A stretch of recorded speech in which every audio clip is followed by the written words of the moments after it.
Hello viewers, welcome back in this video. In this video, we will see the topic a growing middle class invices and into privilege. कैसे जो एक नया middle class उभर के आया था उसने जो है पहले से चले आ रहे जो प्रिविलेज थे बाय बर्थ जो प्रिविलेज मिल रहे थे उसको जो है समाप्त करने की सोची, उसको फिनिश करने के बारे में फर्स्ट टाइम सोचा।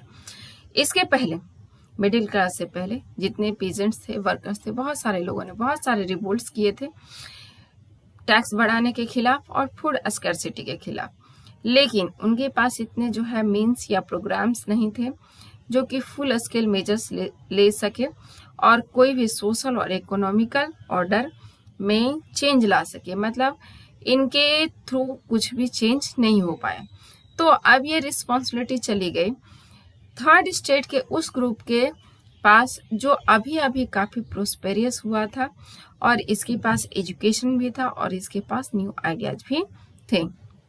यहाँ पर आपका क्वेश्चन आता है role of middle class in French revolution. तो 18th सेंचुरी में जो है नया सोशल ग्रुप जो है इमर्ज होकर के आया जिसको नाम रखा गया मिडिल क्लास। ये अभी अभी काफ़ी पैसा कमा चुका था और ये पैसा कहाँ से आया था? ये पैसा आया था ओवरसीज ट्रेड से या मैन्युफैक्चरिंग ऑफ गुड से। मतलब ये जो ग्रुप था ये ट्रेड में भी इन्वॉल्व था और मैन्युफैक्चरिंग में भी इन्वॉल्व था। स्पेशली किस चीज़ का मैन्युफैक्चरिंग क्या हो रहा था? वूलन, टेक्सटाइल, इसके अलावा और भी बहुत सारी चीज़ें थी जिसको मैन्युफैक्चर करके ये ग्रुप धीरे धीरे रीच हो चुका था। इस ग्रुप में मर्चेंट थे, मैन्युफैक्चरर थे, इसके अलावा भी कुछ और लोग थे जिसमें प्रोफेशनल्स जैसे लॉयर्स हो गया, एडमिनिस्ट्रेटिव ऑफिशियल्स हो गए, ये सब के सब पढ़े लिखे लोग थे। ऑल दे वेर एजुकेटेड और इनका ये मानना था कि सोसाइटी में जो प्रिविलेज दिया जा रहा है, जो छूट दिया जा रहा है, वो बाय बर्थ नहीं मिलना चाहिए। इसकी जगह पे जो है लोगों को उसका पोजीशन उसके मेरिट के बेसिस पे मिलना चाहिए। सो इसी आइडिया को लेकर के इन्होंने अपना जो है मूवमेंट स्टार्ट किया। इस आइडिया में एक ऐसे सोसाइटी को जो है के बारे में सोचा गया जिसमें सबको फ्रीडम मिलना चाहिए, इक्वल लॉज होना चाहिए, सबके लिए अपॉर्चुनिटी होना चाहिए। और इन आइडियाज को सबसे पहले जो है किसने रखा? तो इस आइडिया को सबसे पहले कुछ फिलोसफर्स ने रखा जिसमें सबसे आगे जो नाम आता है उसमें है John Locke, Jean Jacques Rousseau. इन लोगों ने जो है न्यू जो है थॉट्स जो है लोगों को दे दिया। अपने बुक ट्रू ट्रीटिज ऑफ गवर्नमेंट में जॉन लॉक ने कहा कि जो डॉक्ट्रिन ऑफ डिवाइन है ये नहीं होना चाहिए और जो एब्सोल्यूट राइट ऑफ मोनार्क है ये भी नहीं होना चाहिए। अब आप जानिए कि डॉक्ट्रिन ऑफ डिवाइन होता क्या है।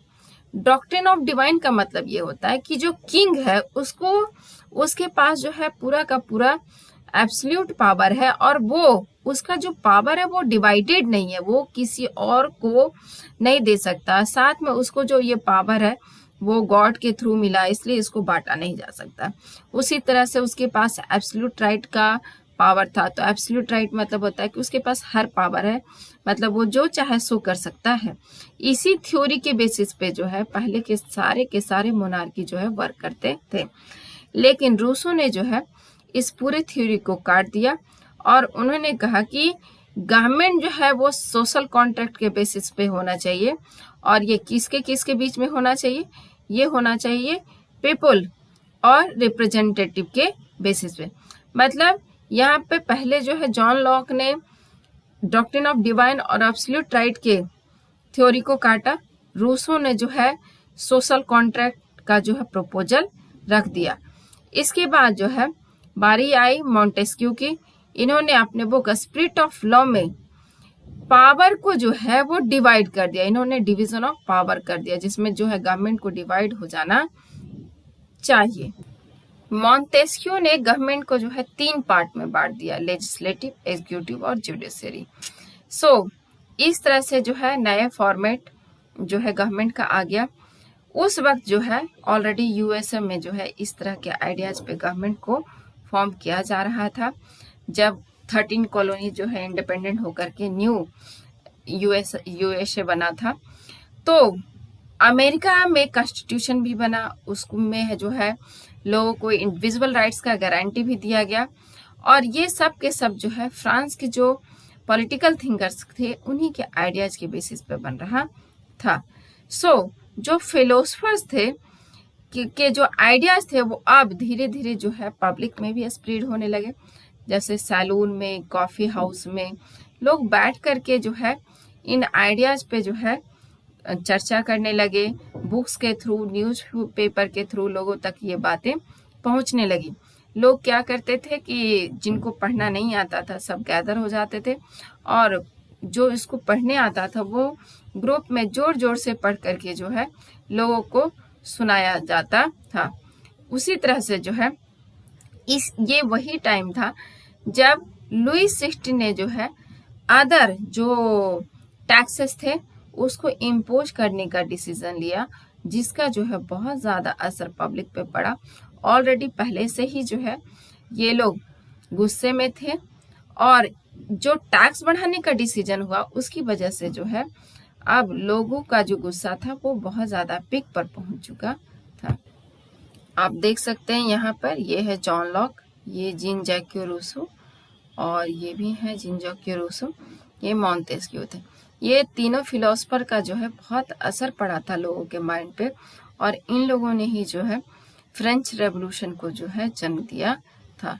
You must remember this. ये कुछ फिलोसफर्स की जो है कहानियां हैं जिन्होंने जो है ओल्ड रिज्मी के सिचुएशन को जो है डिस्क्राइब किया है, जिसमें से एक ये स्टोरी है जिसमें जॉर्ज दैतून जो है वो बताते हैं कि उनके साथ क्या हुआ। तो इन्होंने कहा कि ये रेवोल्यूशनरी पॉलिटिक्स में आने से पहले जो है इन्होंने ये लेटर लिखा था अपने एक दोस्त को। इनके साथ क्या क्या हुआ, इन्होंने लिखा कि मैं एजुकेटेड होकर के कॉलेज ऑफ प्लेसेस से निकल गया, रेसिडेंशियल कॉलेज ऑफ प्लेसेस से, और अब ये जो है इम्पोर्टेंट लोगों के साथ में आ गए। जब ये पढ़ते थे, जैसे ही पढ़ाई खत्म हो गई अब इनके पास कुछ भी नहीं बचा। तब जब रहे थे तो ये काफी लोगों से मिले थे, लेकिन जैसे ही पढ़ाई खत्म हो गई अब इनके पास कुछ नहीं बचा। क्या नहीं बचा? तो इन्होंने सबसे पहले जो है अपने लिए एक जॉब खोजना शुरू किया, लेकिन इनके लिए जॉब मिलना जो है एकदम से मुश्किल, नामुमकिन जैसा हो गया। जैसे इन्होंने सबसे पहले जो है कोर्ट में जॉब खोजने की कोशिश, तो कोर्ट में जॉब नहीं मिला। क्यों? क्योंकि सब कुछ जो है बाय बर्थ सबको मिलता था और इनके पास ऐसा कोई रेफरेंस नहीं था। उसी तरह से इन्होंने सोचा कि मैं आर्मी में चला जाता हूँ, तो आर्मी में भी नहीं इनको कोई जगह मिला, क्योंकि ना तो बर्थ से ना तो किसी का इनको पैट्रोन मिला हुआ था, आश्रय मिला हुआ था, तो वहां पर भी इनको कोई रिक्रूटमेंट नहीं हुआ। फिर इन्होंने सोचा कि मैं चर्च में चला जाता हूँ, तो चर्च में भी किसी रिफ्यूजी के लिए कोई जगह नहीं था, ये बाहरी थे इसलिए इनको कोई जगह नहीं मिला। उसी तरह से जो है इन्होंने सोचा पहले कि मैं अब ऑफिस खरीद लेता हूँ, लेकिन ऑफिस खरीदने के लिए इनके पास कोई पैसा नहीं था। लास्ट में ये अपने कुछ दोस्तों के साथ मिले, लेकिन कोई भी इनको कोई मदद देने के लिए तैयार नहीं था। पूरे सिस्टम में जो इनको एजुकेशन मिला था उस एजुकेशन का कहीं कोई यूज नहीं था। ये टैलेंट जो है अब बेकार हो रहा था। मतलब केवल और केवल प्रिविलेज नहीं मिलने की वजह से जो है इनको चाहे जितना भी मेरिट किसी के पास क्यों ना हो, उनको ओल्ड रिज्म में कोई काम नहीं मिलता था। उसी तरह से यहाँ पे एक इंग्लिश मैन है आर्थर यंग, इन्होंने भी जो है अपना लिखा है समरी। फ्रांस में ये घूमने गए थे 1780 से 1789 के बीच में, तो इसी जर्नी को इन्होंने डिस्क्राइब किया। ये कहते हैं कि अगर कोई जो है स्लैब बन करके वहां पे ट्रीट करना चाहता है, मतलब रहना चाहता है, तो उसके साथ बहुत बुरा होता है, बहुत ज्यादा बुरा होता है। इनकी प्रॉपर्टी तो चली ही जाती है, उसका लाइफ का सिचुएशन इतना खराब हो जाता है कि वो कुछ नहीं कर सकता है।